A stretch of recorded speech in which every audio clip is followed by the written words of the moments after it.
আজকের ভিডিওতে আমাদের বিশেষ আলোচ্য বিষয় ভগবান শিব ও ভগবান বিষ্ণুর মধ্যে কে বেশি শক্তিশালী। এই বিষয়ে বিস্তারিত জানতে ভিডিওটি অবশ্যই প্রথম থেকে শেষ পর্যন্ত দেখবেন।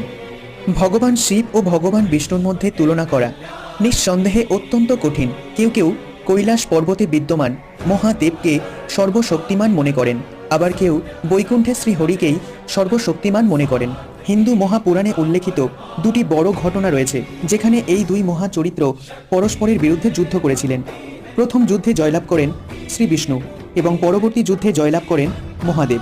ত্রিদেবের মধ্যে অন্যতম মহা দুই শক্তিশালী দেবতাদের মধ্যে কে বেশি শক্তিশালী, এর উত্তর পেতে সমস্ত দেবতাগণ পিতামহ ব্রহ্মার কাছে গিয়েছিলেন। এবার আমরা যদি শিব এবং বিষ্ণুর অস্ত্রের তুলনা করি তাহলে দেখতে পাবো মহাদেবের প্রধান অস্ত্র ত্রিশূল এবং নারায়ণের প্রধান অস্ত্র সুদর্শন চক্র। উভয়েই অত্যন্ত ক্ষমতাশালী। ভগবান বিষ্ণুর লীলা এবং ভগবান শিবের লীলা উভয়েরই সমান কৃতিত্ব রয়েছে।